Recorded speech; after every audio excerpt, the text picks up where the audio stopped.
अस्सलामुअलैकुम, मेरा नाम है चासिफ हाशमी और ये है Toyota land cruiser Prado TXL 2018 model 24 import. ये लैंड क्रूजर प्राडो का फेसलिफ्ट वाला वर्जन है और इसको 2018 तक 2 बार फेसलिफ्ट कर दिया गया था। ये सेकंड फेसलिफ्ट है और इसमें इस गाड़ी की बहुत सारी चीजें इंप्रूव कर दी गई थी। वो क्या है मैं सब कवर करूंगा आगे इस रिव्यू के अंदर। खैर, प्राडो के बारे में एक इंटरेस्टिंग फैक्ट ये है कि अगर आपके पास लेट्स सपोज 2010 वाली प्राडो भी है तब भी आप उसको इस शेप में कवर करवा सकते हैं। इसके क्या चार्जेस हैं, कितने पार्ट्स चेंज होते हैं, ये सब मैं कवर करूंगा इस रिव्यू के अंदर। ये स्पेसिफिक कार 2.7 लीटर पेट्रोल वाली है और TXL है। TXL में ऐसी बहुत सारी चीजें आती हैं जो कि इसके प्राइस को जस्टिफाई करती हैं, जैसा कि radar, 360 degree cameras, headlight washer, parking sensor और इसके अलावा इंटीरियर में भी बहुत सारी चीजें आती हैं जो कि वर्थ इट हैं। खैर, अगर बात कीजिए स्पेसिफिक गाड़ी की तो ये साइकिल मोटरस्पोर्ट के पास अवेलेबल है। इसकी डिमांड 3 करोड़ 15 लाख है। ये गाड़ी 18 मॉडल है, 24 इंपोर्ट है और TXL है। अगर आप में इसके बारे में कोई इन्फॉर्मेशन लेनी है तो आप इसी जगह नंबर पर कॉल कर सकते हैं या फिर आप साइकिल मोटरस्पोर्ट को विजिट कर सकते हैं जो कि रावलपिंडी में DH2 के किट 1 के ऑपोजिट लोकेटेड है। साइकिल मोटर्स के टोटल 2 ब्रांचेस हैं, एक रावलपिंडी में बरी रोड पे और एक रावलपिंडी में ये वाली ब्रांच। इन दोनों ही ब्रांचेस पे गाड़ियों की बाइंग एंड सेलिंग के साथ साथ गाड़ियों के काम भी किए जाते हैं, जैसा कि tint, wrap, ceramic coating, graphene coating और इसके अलावा यहाँ पे गाड़ियाँ फेसलिफ्ट भी की जाती हैं। हमने ऑलरेडी 2009 वाली प्राडो को कई बार इस शेप में कन्वर्ट किया हुआ है। उनके प्रोजेक्ट्स भी आप हमारे पेज जाकर देख सकते हैं। सो गाड़ियों की मॉडिफिकेशन, बाइंग एंड सेलिंग या पेंट जॉब वगैरह के किसी भी तरह के काम के लिए cycle Motors and cycle motorsports is the place. Overall, it's a great Prado, and today I'm going to review it. Let's start with the exterior of this car. ये Prado का 2018 मॉडल है और 18 में इस गाड़ी का सेकंड फेसलिफ्ट आ गया था। इस गाड़ी को 2 बार फेसलिफ्ट किया गया है और बार-बार फेसलिफ्ट करके इसकी लुक को काफी ज्यादा इंप्रूव कर दिया गया था। ये इस गाड़ी का फाइनल लुक था इस जनरेशन में। इसके बाद इस गाड़ी की नई जनरेशन आ चुकी है जो कि अभी कॉन्सेप्ट ही है, कुछ टाइम बाद आना शुरू हो जाएगी ऑन रोड। फिलहाल ये गाड़ी लेटेस्ट वर्जन है। इसके फ्रंट पे बहुत सारी इंप्रूवमेंट्स की गई थी, जैसा कि इस गाड़ी की हेडलाइट, बम्पर, बोनेट, फेंडर्स और इसके अलावा बॉडी किट्स वगैरह भी चेंज कर दी गई थी फेसलिफ्ट के बाद से। और लुक्स के लिहाज से ये गाड़ी अब काफी ज्यादा एग्रेसिव लगती है। इस गाड़ी की अगर बात कीजिए हेडलाइट्स की तो इसमें 2 अलग अलग पॉइंट्स दिए गए हैं। एक प्रोजेक्शन लैंप है बाइसोनॉन वाला, ये लो के लिए है, और फिर एक इसमें 7 LED दी गई है जो कि हाई के लिए है।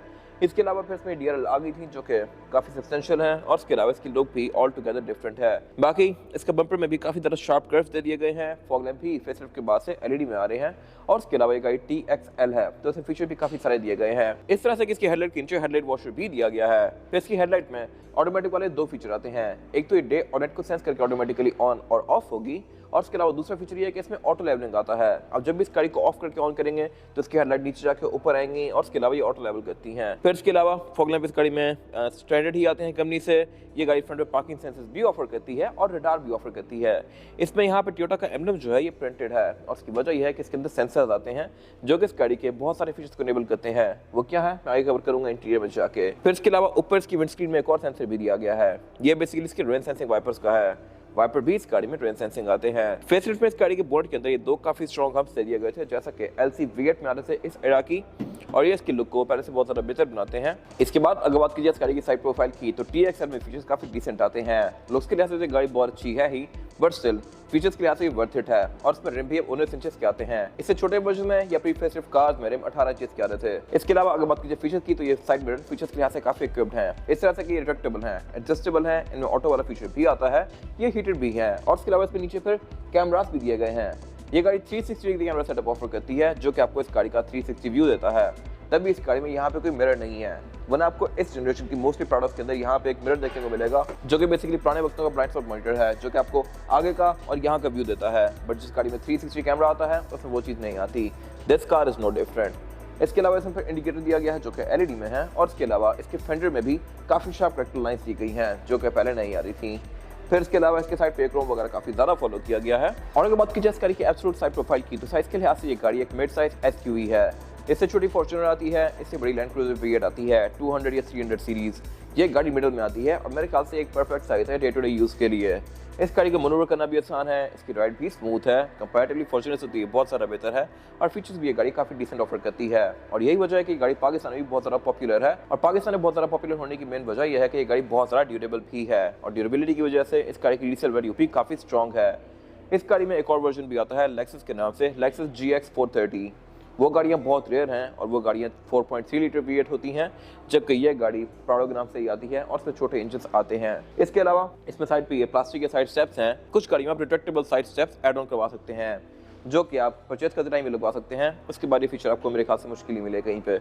बाकी इसके अलावा ऊपर इसमें रूफ रेल्स दी गई हैं, इसमें सनरूफ भी आती है और इसके अलावा इस गाड़ी में सॉफ्ट अनलॉक भी आता है, यानी कि मैं इस गाड़ी को यहीं से ही लॉक ये अनलॉक कर सकता हूँ लाइक दिस। फिर इसके अलावा इसमें एक वर्जन आता है TZG और उसमें हाइट कंट्रोल भी आता है, यानी कि आप इसकी राइड हाइट को ऊपर या नीचे कर सकते हैं। उसकी कुछ अप साइड्स भी हैं और डाउन साइड्स भी हैं। वो क्या है मैं कवर करूंगा अभी टायर वाले सेक्शन में जाके। और अगर बात की जाए इस एंड की तो यहाँ भी चीज़ें काफ़ी इंटरेस्टिंग हैं। एक तो इस गाड़ी का रेयर फेंडर काफ़ी ज़्यादा बोस्टेड है। बहुत सारे लोग 2004-05 वाली शेप को भी कन्वर्ट करवा के ऐसे लुक दे देते हैं, बट यहाँ से आप फौरन पकड़ सकते हैं कि वो गाड़ी फेसलिफ्ट हुई भी है। उस गाड़ी में ये वाला एरिया इतना ज़्यादा बोस्टेड नहीं आता। फिर इसके अलावा इसमें रियर विंडोज प्राइवेसी वाली हैं और इसके अलावा इस गाड़ी में एंट्री भी आसान है। एंटर होने के लिए इसमें यहाँ पे ग्रैब हैंडल्स दिए गए हैं जिनको पकड़ के आप इसमें बैठ सकते हैं। और इसके अलावा ये थर्ड रो कार है तो इसमें थर्ड रो सीट्स के अंदर एंटर होने के लिए यहाँ पे स्टेप्स भी दिए हुए हैं। मैं सेकंड रो सीट्स को फोल्ड करके बैक पे एंटर हो सकता हूँ। इसके अलावा बैक पे जो क्वार्टर ग्लास है ये इसमें अच्छा खासा मैसिव दिया गया है, लेकिन ये फिक्स ही है, ये ओपन नहीं होता। और इसके अलावा फ्यूल डोर ये गाड़ी लेफ्ट पे ही ऑफर करती है। इसमें एक और वर्जन भी आता है जो कि ऑस्ट्रेलियन वर्जन होते हैं यूजुअली, उनमें ऑक्सिलरी फ्यूल टैंक भी आता है। इस गाड़ी की fuel tank capacity 90 something litres होती है, लेकिन जिन गाड़ियों में ऑक्सिलरी फ्यूल टैंक आता है उसकी फ्यूल टैंक कैपेसिटी 150 लीटर के करीब होती है। जिन गाड़ियों में बैक पे स्पेयर टायर डिक्की पे लगा हुआ होता है वो गाड़ियां ऑक्सिलरी फ्यूल टैंक वाली होती हैं। और नेक्स्ट टाइम अगर आपको रोड पे कभी वो गाड़ी नजर आए जिसमें बैक पे टायर लगा हुआ हो तो आपको फौरन आइडिया हो जाएगा कि ये गाड़ी ऑक्सिलरी टैंक वाली है। इसके अलावा इस गाड़ी में 2 डोर वर्जन्स भी आते हैं, लेकिन ज़्यादा वैल्यू इस गाड़ी की ही है। और अगर बात की जाए इस गाड़ी के रेयर लुक की तो इसका फेसलिफ्ट वाला रेयर लुक है। फेसलिफ्ट में इस गाड़ी की टेल लाइट चेंज करके इस तरह की कर दी गई थी। इनमें ब्लैक वाले पोर्शन दे दिए थे जो कि पहले नहीं आ रहे थे। पहले इस गाड़ी में क्रोम बहुत सारा टेल लाइट्स के अंदर, अब इनकी लुक काफ़ी ज़्यादा सरल कर दी गई है, लेकिन फेसलिफ्ट के बाद से इसकी जो क्रोम की गार्निश है ये बहुत ज़्यादा बड़ी कर दी गई है। टोयोटा अपनी मोस्टली कार्स के अंदर फेसलिफ्ट के बाद से क्रोम बहुत ज़्यादा कर देता है। This car is no different. और इसके अलावा प्राडो में एक और चीज़ भी इंटरेस्टिंग है, मोस्टली गाड़ियों में टेलगेट ऊपर जाते हैं, बेशक वो लैंड क्रूजर 300 सीरीज हो, फॉर्च्यूनर हो या कोई भी कार हो, लेकिन इस गाड़ी में टेलगेट साइड हिंज आता है जिसको मैं इस तरह से ओपन करूंगा लाइक दिस। और इसके अलावा इसमें एक और चीज़ भी इंटरेस्टिंग है और वो ये है कि मैं इसकी रेयर विंडशील्ड को भी अलग से ओपन कर सकता हूँ इस तरह से। ये चीज़ आपको बहुत कम गाड़ियों में देखने को मिलती है। ये बेसिकली इसका एक इजी एक्सेस मोड है जिसमें बजाय कि पूरी ट्रंक खोलने के मैं सिर्फ इसकी विंडशील्ड खोल के बैक से सामान निकाल सकता हूँ। इसके अलावा अगर आप इसको खोल के चलाते भी हैं तो इस गाड़ी के अंदर से हवा की क्रॉसिंग काफ़ी अच्छी होती है। इसके अलावा इसकी टेलगेट को अनलॉक करके मैं लॉक भी कर सकता हूँ इस तरह से, और अब ये फोल्ड नहीं होगा। जितनी मर्जी हवा है, जो मर्जी चीज़ हो, ये फोल्ड नहीं होगा। तो ये बेसिकली एक इंटरेस्टिंग मैकेनिज्म है। और इसके अलावा ये इसकी थर्ड रो सीट्स, इन थर्ड रो सीट्स को भी मैं इलेक्ट्रॉनिकली रेस या लोवर कर सकता हूँ यहाँ से। ये गाड़ी का TXL वर्जन है और TXL में सीट्स इलेक्ट्रॉनिकली ऊपर या नीचे होती हैं। इसके TX वर्जन में आप इसकी सीट्स को हाथ से खुद ही रोल डाउन या रोल अप करेंगे। इसके अलावा यहाँ पे एक और अच्छी चीज़ ये है कि इसकी जो थर्ड रो सीट्स हैं ये सिंकिंग वाली आती हैं, यानी कि फ्लोर के अंदर ही फोल्ड हो जाती हैं और फिर इसकी ट्रंक का और अगली सीट्स का लेवल सेम हो जाता है। जबकि इससे पहले वाली जनरेशन में प्राडो की ये सीट्स साइड पर फोल्ड होती थी और ट्रंक का अच्छा खासा एरिया खा जाती थी। इंटरेस्टिंग चीज़ ये है कि फॉर्च्यूनर में 2024 तक सीट्स साइड पे फोल्ड हो रही हैं और इवन लैंड क्रूजर 200 सीरीज में भी एंड तक सीट साइड पे फोल्ड होती थी, जबकि ये गाड़ी 2009-10 से ये सीट सिंकिंग ऑफर कर रही है। तो मेरे ख्याल से टोयोटा यहाँ पे इंप्रूवमेंट ला सकता था फॉर्च्यूनर के अंदर भी और 200 सीरीज के अंदर भी, बट टोयोटा नहीं लाया, सिर्फ इस गाड़ी में चीज़ थी। अब मोस्टली नई गाड़ियों में चीज़ ऐसी ही आ रही है सिंकिंग वाली, बेशक रेंज रोवर्स हों, लैंड क्रूजर्स हों या फिर ये गाड़ी हो, इनमें सीट्स सिंकिंग दी गई हैं। और इलेक्ट्रॉनिक मैकेनिज्म मेरे ख्याल से एक अच्छा फीचर है इनके लिहाज से। फिर इसके अलावा इसकी ट्रंक के अंदर पावर आउटलेट भी आते हैं, सीट बेल्ट्स भी आती हैं। और इसके अलावा अगर मैंने इसकी ट्रंक कैपेसिटी को और भी ज़्यादा खुला बनाना है तो मैं इसकी सेकंड रो सीट्स को भी फोल्ड कर सकता हूँ। इसमें जो टूल किट होती है वो यहाँ टेल के अंदर दी गई होती है। इसको मैं इस तरह से अनलॉक करके इस गाड़ी के टूल किट एक्सेस कर सकता हूँ। बाकी इसके अलावा बैक पे एक गाड़ी पार्किंग सेंसर्स भी ऑफर करती है, रेयर विंडशील्ड वाइपर भी ऑफर करती है और वॉशर भी ऑफर करती है, और ये दोनों काफ़ी नीटली इनकॉर्पोरेट किए गए हैं इसके रेड स्पॉइलर के अंदर। इसके रेड स्पॉइलर में ही यहाँ से मुझे वाइपर नजर आ रहा है, बट बैक से जैसे फॉर्च्यूनर में या 300 सीरीज में आते हैं वाइपर, वैसे नहीं दिए गए, तो इसकी लुक काफ़ी नीट आ रही है। बाकी इसके बैक पे मॉडल की बॉडी किट्स लगी हुई हैं और इसके अलावा यहाँ पे कुछ खास है नहीं। इसके बाद अगर बात कीजिए इस गाड़ी के इंटीरियर की, तो इंटीरियर के लिहाज से मेरे ख्याल से फेथलिफ्ट वाली प्राडो बहुत ज़्यादा बेहतर है, क्योंकि ये मोस्टली कार्स अब बेज विद ग्रे के कॉम्बिनेशन में आती हैं, जबकि इससे पहले वाली मोस्टली प्राडो आपको ब्लैक कलर की देखने को मिलती थी। ब्लैक वाला इंटीरियर लुक्स के लिहाज से काफ़ी डल लगता था, उसका रूफ लाइनर भी ग्रे से होता था, इंटीरियर भी ब्लैक होता था और उसमें एक बड़ी तंग सी फील आती थी। जबकि फेसलिफ्ट के बाद वाली मोस्टली कार्स ड्यूअल कॉम्बिनेशन में है और इसकी लुक काफ़ी ब्राइट आती है। इस पर मैं आगे बात करूंगा। अभी फिलहाल अगर बात कीजिए इस गाड़ी के स्टीयरिंग व्हील की, तो स्टीयरिंग व्हील इस गाड़ी का काफ़ी हद तक लैंड क्रूजर 200 सीरीज के जैसा कर दिया गया था फेसलिफ्ट के बाद। ये काफ़ी ज़बरदस्त स्टीयरिंग है और इसके अलावा इसमें लेफ्ट राइट स्पोक को डिफरेंट कंट्रोल्स दिए गए हैं। लेफ्ट स्पोक को जो कंट्रोल्स हैं ये मल्टीमीडिया सिस्टम के हैं, राइट स्पोक को जो कंट्रोल्स हैं यहाँ से आप इसके MID के बीच में नेविगेट कर सकते हैं और इसका लेन पोस्चर असिस्ट और रडार को यहाँ से आप ऑन ऑफ कर सकते हैं। ये अगेन मेरे ख्याल से एक अच्छी चीज़ है जो कि TXL में ऑफर होती है। फिर इसके अलावा ये गाड़ी क्रूज कंट्रोल भी ऑफर करती है जो कि अगेन एडॉप्टिव है। बाकी एयरबैग भी ये गाड़ी 9 ऑफर करती है। एक एयरबैग स्टीयरिंग व्हील के अंदर माउंटेड है, एक डैशबोर्ड में, 4 पिलर्स में, 2 सीट्स के साइड पर और फिर एक ड्राइवर के नी पे। इसके अलावा इसमें जो हेडलाइट्स हैं ये ऑटोमेटिक फीचर के साथ आती हैं। वाइपर भी इस गाड़ी में रेन सेंसिंग आते हैं, यानी कि ये बारिश को सेंस करके ऑटोमेटिकली ऑन या ऑफ तो होंगे ही, लेकिन अपनी स्पीड को भी कम या ज़्यादा करेंगे।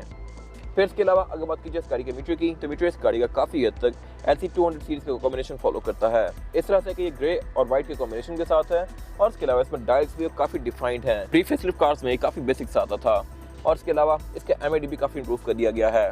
जब ये गाड़ी इनिशियली लॉन्च की गई थी तो ये डिस्प्ले बिल्कुल पिक्सेलेटेड सा था, उसमें ब्लू और व्हाइट लाइट्स दी गई थी, जबकि ये प्रॉपर एक स्क्रीन है 4.2 इंचेस की। और इसके अलावा ये गाड़ी आपको यहाँ पे इसके trips, average kilometre per litre, outside temperature, sensors और इसके अलावा फिर गाड़ी के मैसेजेस और टायर टर्निंग रेडियस भी शो करवाती है। टायर टर्निंग रेडियस भी इस गाड़ी में रिसेंटली ऐड किया गया था। फिर इसके अलावा अगर बात की जाए मीटर की हाउसिंग की, तो ये भी इसकी सॉफ्ट टच पैडिंग की फिनिश में है और डैशबोर्ड भी इस गाड़ी का लुक्स के लिहाज से डिसेंट सा है। इसके डैशबोर्ड के एजेस पे 2 स्पीकर्स दिए गए हैं और डैशबोर्ड के सेंटर में एक सबवूफर भी आता है। स्पीकर्स भी ये गाड़ी काफ़ी सारे ऑफर करती है। इसमें पिलर में ट्विटर्स आते हैं, डैशबोर्ड में स्पीकर्स आते हैं, डोर्स में भी आते हैं और बैक पे भी आते हैं। और इसके अलावा फिर इसमें 4 इवेंट्स दिए गए हैं, चारों को आप ओपन क्लोज कर सकते हैं। फिर इवेंट्स एंड की मल्टीमीडिया स्क्रीन दी गई है जो कि जेनवन टीवी है और टोयोटा की तरफ से ही आई हुई है। ये फीचर्स के लिहाज से काफ़ी इक्विप्ड है। ये गाड़ी आपको यहाँ पे इसकी स्ट्रेटजी शो करवाएगी, ट्रेव्स, average kilometre per litre, climate control और इसके अलावा फिर इसमें Bluetooth, aux, navigation, USB, Android Auto, Apple CarPlay वगैरह इस तरह की सारी चीज़ें भी आती हैं। इसके अलावा साइज के लिहाज से थोड़ी छोटी सी है, लोग यहाँ पे लेके एंड्रॉइड पैनल भी लगवा लेते हैं, लेकिन हर किसी की अपनी चॉइस है। उसे जिसका क्लाइमेट कंट्रोल दिया गया है, क्लाइमेट कंट्रोल ये गाड़ी डुअल जोन ऑफर करती है, यानी कि ड्राइवर और पैसेंजर अपनी मर्जी के लिहाज से क्लाइमेट कंट्रोल को एडजस्ट कर सकते हैं। ये पहले भी डुअल जोन आता था, लेकिन अब इसकी प्रेजेंटेशन काफ़ी बेहतर कर दी गई है। इसके अलावा फिर नीचे यहाँ पे इसका एक स्टोरेज एरिया दिया गया है, उससे नीचे यहाँ पे इसके 4x4 की सिलेक्शन दी गई है और ट्रैक्शन कंट्रोल ऑन ऑफ करने का स्विच दिया गया है। उससे नीचे 2 कप होल्डर्स आते हैं और उससे पीछे इसका गेयर सिलेक्टर दिया गया है। इसमें जो गेयर सिलेक्शन है वो है PRND और स्पोर्ट्स में करके मैं इस गाड़ी को मैनुअली चला सकता हूँ लाइक दिस, लेकिन ये पैडल शिफ्टर्स नहीं ऑफर करती। इसके साथ यहाँ पे इसकी हैंड ब्रेक दी गई है जो कि ट्रेडिशनल ही है। अगर ये इलेक्ट्रॉनिक पार्किंग ब्रेक होती तो मेरे ख्याल से अच्छी बात थी। फिर साथ यहाँ पे इसकी हीटर और वेंटिलेटेड सीट्स के कंट्रोल दिए गए हैं। ये अगेन मेरे ख्याल से काफ़ी अच्छा फीचर है। इनको मैं यहाँ से ऑन या ऑफ कर सकता हूँ और ये चीज़ वैसे यूजुअली लैंड क्रूजर 200 सीरीज के अंदर आती थी, बट अब प्राडो में भी आने लग गई है। इससे पहले वाली प्राडो में सीट सिर्फ हीटेड होती थी, अब इसके अंदर वेंटिलेटेड भी हैं। उसके बाद यहाँ पे एक स्टोरेज एरिया दिया गया है और आउटलेट दिया गया है, USB और ऑक्स का इनपुट दिया गया है और उसके अलावा पीछे एक सेंटर कंसोल दिया गया है जिसके 2 लेवल्स हैं। ऊपर वाले को ओपन करके मैं यहाँ पे कोई वर्ड वगैरह रख सकता हूँ और नीचे वाला एरिया ओपन करके मैं प्रॉपर यहाँ पे अपना सामान रख सकता हूँ, जैसे कि ब्रश या कोई बॉटल्स वगैरह। ये बेसिकली है भी कूल बॉक्स। इसके अंदर एक डक्ट दिया गया है जिसको मैं ओपन या क्लोज करके कूल बॉक्स को ऑन या ऑफ कर सकता हूँ। इसके अलावा इसकी जो हाउसिंग है ये सारी लेदर की फिनिश में है और अगर बात की जाए सीट्स की तो ये भी इसकी पूरी ही लेदर की फिनिश में है। TXL बेसिकली आती ही लेदर सीट के साथ है और ये सीट्स हैं भी इलेक्ट्रॉनिकली एडजस्टेबल। फिर ये है भी परफोरेटेड, यानी कि इनमें पंच होल्स दिए गए हैं और यहाँ से एक गाड़ी वेंटिलेटेड सीट्स की हवा थ्रो करती है। सेम लेदर इसका डोर्स में भी कंटिन्यू किया गया है और इसके अलावा इसमें एम्बिएंट लाइटिंग भी आती है जो कि दिन में तो इतनी प्रोमिनेंट नहीं है, लेकिन रात में आपको अच्छी खासी प्रोमिनेंट होगी। ये मेरे ख्याल से अगेन काफ़ी अच्छी चीज़ है। इसके अलावा विंडोज भी इस गाड़ी में ऑल ऑटो आती हैं, यानी कि मैं इनको सिंगल टैप से फुली रोल डाउन या रोल अप कर सकता हूँ लाइक दिस, और एक गाड़ी आती हुई पुश स्टार्ट के साथ है। फिर इसके अलावा यहाँ पे कुछ और कंट्रोल्स दिए गए हैं। ये सारे वो फीचर थे जो कि मैंने आपको पहले डिस्क्राइब किए हुए हैं, हेडलाइट वॉशर के और ऑटो लेवलिंग हेडलाइट्स के। इसके अलावा वेंट मिरर गाड़ी ड्राइवर और पैसेंजर दोनों के लिए ऑफर करती है विद अ लाइट जो कि LED में है। सेंटर में इसका रेडियो मिरर दिया गया है जो कि ऑटो डिमिंग वाला है। बैक पे इसका सनग्लास होल्डर दिया गया है और इसके अलावा फिर यहाँ पे कैबिन लाइट्स दी गई हैं जो कि अगेन LED में है। ये अगेन मेरे ख्याल से एक मजे की चीज़ है। इसके अलावा सनरूफ को मैं इसकी यहाँ से ओपन या क्लोज कर सकता हूँ लाइक दिस, और इसके अलावा यहाँ पे कुछ खास है नहीं। इसके बाद अगर बात कीजिए इस गाड़ी में रेयर पैसेंजर्स के लिए सीटिंग कैपेसिटी की, तो ये बैक पे सफिशिएंट है। मेरे पास यहाँ पे लेग रूम का बिल्कुल भी कोई इशू नहीं है और हेडरूम का भी। और इसके अलावा बैक पे इस गाड़ी में 3 लोग तो बहुत आसानी से बैठ सकते हैं। 4 लोग आना चाहें तो वो भी आ जाएंगे, लेकिन फिर ज़्यादा कंफर्टेबल नहीं होंगे क्योंकि ये गाड़ी चौड़ाई में कोई बहुत ज़्यादा स्पेशियस नहीं है। LC200 सीरीज के अंदर बैक पे 4 लोग फिर एडजस्ट हो सकते हैं। खैर अगर बात कीजिए अमेनिटीज़ की, तो ये भी यहाँ पे डिसेंट दी गई हैं। इस तरह से कि इसमें एयर वेंट्स आते हैं, बैक पे पावर आउटलेट आता है, सेंटर में सेंटर कंसोल दिया गया है जिसको निकाल के मैं एज एन आर्मरेस्ट यूज़ कर सकता हूँ और इसके अलावा इसमें 2 कप होल्डर्स भी दिए गए हैं। और इसके अलावा TXL में एक चीज़ एक्स्ट्रा आती है और वही है कि इसके रेड डोर्स में ट्विटर्स भी आते हैं। ये चीज़ आपको TS में देखने को नहीं मिलेगी, उसमें एरिया ब्लैंक होता है, इसमें यहाँ पे ट्विटर्स हैं। और इसके अलावा ये गाड़ी बैक पे भी फ्रंट की तरह ही एम्बिएंट लाइट्स ऑफर करती है। इसके डोर्स में भी यहाँ पे लाइट दी गई हैं और कप होल्डर में भी, जो कि आपको थोड़े से अंधेरे में प्रोमिनेंट होंगी। इसके अलावा इसकी रेयर बेंचेस भी 60-40 स्प्लिट के साथ हैं, यानी कि इनको मैं फोल्ड करके सीट ट्रंक कैपेसिटी को और भी ज़्यादा स्पेशियस बना सकता हूँ। फिर इसके अलावा बैक पे गाड़ी आइसोफिक्स सपोर्ट्स भी ऑफर करती है, सीट बेल्ट भी ऑफर करती है, एयर बैग्स भी ऑफर करती है और इसके अलावा यहाँ पे कुछ खास है नहीं। इसके बाद अगर बात कीजिए इस गाड़ी के इंजन की, तो इंजन गाड़ी 3 में ऑफर करती है, 2.7 petrol, 2.8 diesel and 4.0 petrol. TX और TXL में 2 ही इंजन आते हैं मोस्टली, 2.7 पेट्रोल या 2.8 डीजल, और TZ या TZG में 4.0 इंजन भी आते हैं। जरूरी नहीं है कि सब गाड़ियों में 4.0 हो, लेकिन उसमें आपको मोस्टली गाड़ियाँ 4.0 वाली ही देखने को मिलेंगी। वो गाड़ी V6 होती है, ये गाड़ी A94 है। ये इंजन वैसा ही है जैसा कि फॉर्च्यूनर में भी आता है और इसके अलावा पावर के लिहाज से ये सफिशिएंट है, ये आपको सिटी में कहीं भी तंग नहीं करेगा। अगर बात कीजिए परफॉर्मेंस फिगर्स की, तो ये गाड़ी 171 हॉर्स पावर प्रोड्यूस करती है with 243 newton metre of torque, जो कि डे टू डे यूज के लिए सफिशिएंट है। फिर ये गाड़ी है भी ऑल व्हील ड्राइव और इसके अलावा एवरेज की अगर बात कीजिए तो ये गाड़ी आपको तकरीबन 8 से 9 किलोमीटर पर लीटर तक की देगी, जो कि बस ठीक है। अगर आप इसको रफ यूज करेंगे तो ये गाड़ी 6-7 भी आ सकती है, और अगर प्यार से चलाएंगे तो ये गाड़ी 10 भी जा सकती है, लेकिन लॉन्ग पे। इसके अलावा ये इंजन मैंने पहले भी बहुत सारे रिव्यूज में कवर किया है कि ये थोड़ा सा टेढ़ा है। I am not sure why. Fortuner में भी ऐसा ही आता है, इंजन भी टेढ़ा है और इसके अंदर पे इसका गैस सिलेक्टर भी टेढ़ा है। सेम गोज फॉर फॉर्च्यूनर, उसमें भी टेढ़ा इंजन और टेढ़ा गियर आता है, और इसकी प्राडो की जो पिछली जनरेशन थी उसमें भी इंजन आता था, उसमें भी गियर टेढ़ा और इंजन टेढ़ा आता था। तो आई एम नॉट श्योर इसको टेढ़ा सीधा क्यों नहीं करता। बाकी ये इंजन ड्यूल वीवीआई टेक्नोलॉजी पे बेस्ड है, और इसके अलावा इसमें फिर ABS, traction control, drive modes, इस तरह की बहुत सारी चीजें आती हैं जो कि इसके राइड को बेहतर बनाती हैं। और इसके बोनट के अंदर इंस्टॉलेशन भी दी गई है। बोनट इस गाड़ी का ओपन भी हाइड्रोलिक से होता है, जो कि अगेन मेरे ख्याल से काफी अच्छी चीज है। फॉर्च्यूनर अच्छी खासी महंगी होते हुए भी बोनट स्टैंड से ओपन करती है।